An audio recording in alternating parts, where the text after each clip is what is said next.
என்ன ராஜ்குமார், உங்க அப்பா வருவாரா இல்லையா? வருவாரு சார். சார் உள்ள வரலாமா? ஆ நீங்க தான் ராஜ்குமார் அப்பாவா? இல்ல சித்தி. என்னது பார்த்தா தெரியல? ஐயோ, பார்த்தா அப்படி ஒன்றும் தெரியலையே. உங்க மண்டையை பார்த்தா வெள்ளைக்காக்கா குடும்பத்தோட உட்காந்து கக்கூஸ் பண்ண மாதிரி இருக்கு. அவன் மண்டையை பாருங்களேன். அவனை போய் மரத்தடியில் உட்காந்து படிக்க சொன்னேன். குருவி முட்டை போட்டு போகுது.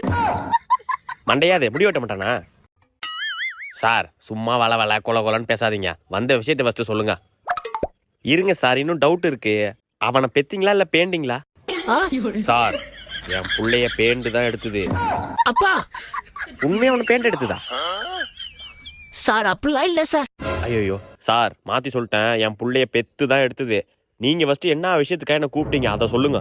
சரி சார், நான் டைரக்டா விஷயத்துக்கு வரேன். உங்க பையன் ரேங்க் கார்டை பாத்தீங்களா? சார் வீட்டுல 1008 வேலையை விட்டு வந்திருக்கேன். நீங்க எங்கன்னா ரேங்க் கார்டை தொலைச்சு விட்டு என்னைய பாத்துக்கலாம் கேக்குறீங்களா? நியாயமா இது?